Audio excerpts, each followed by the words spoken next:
22.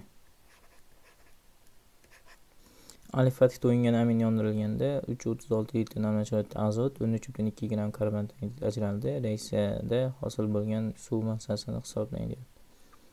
Demak, aminlar yondirilganda to'yingan aminlar radikal NH2 bo'ladi. Yondirilish natijasida yoki umuman olganda buni formulasini umumiy yozaylik. SnH2n plus 1 NH2 bo'ladi. Yondiriladigan bo'lsa karbonat angidrid hosil bo'ladi, plyusda suv hosil bo'ladi, plyusdan azot hosil bo'ladi. Azot ikkitalik uchun oldiga 2 qo'yadigan bo'lsam, karbonat angidrid oldiga 2n tushadi. Suvni oldiga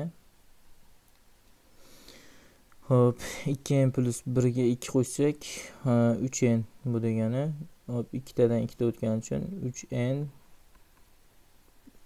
emas 2n plus 3 ekan. Demak, shu holatda kislorod oldiga kelsin kerak. Endi bizga 13,2 gram karbonat angidrid ajraldi deyapti. 13,2 gram va 3,36. Demak, normal sharoit topadigan bo'lsa 3,36 ni bo'lsam 22 undan 4 ga 0,15 mol. 13,2 ni ham topamiz. 44 ga bo'lsak, hop 0,3 mol bo'ladi. O'shanda karbonat angidrid 0,3 mol ekan.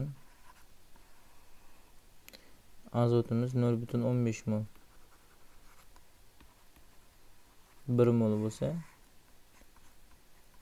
qancha chiqadi? Reaksiyada hosil bo'lgan suv massasini so'rayapti ekan. Demak, n nechiga tengligini topaylik. 0,3 ni 0,15 ga bo'ladigan bo'lsak 2. O'z-o'zidan 2n imiz bo'lyapti. 2n imiz teng 2 ga bo'lsa, bitta n imiz 1 ga teng bo'ladi. Demak, bu yerda 5 molekula suv hosil bo'lar ekan. Demak, 5 dan 18 ga ko'paytirsak 90. 90 ni ko'paytirsak 1,5 ga hop 9 ni 1,5 ga ko'paytiradigan bo'lsak 9 0,5 4,5 9 ga 4,5 qo'shsak 13,5 hosil bo'lar ekan. Javob B javob. 22 ga Bobur.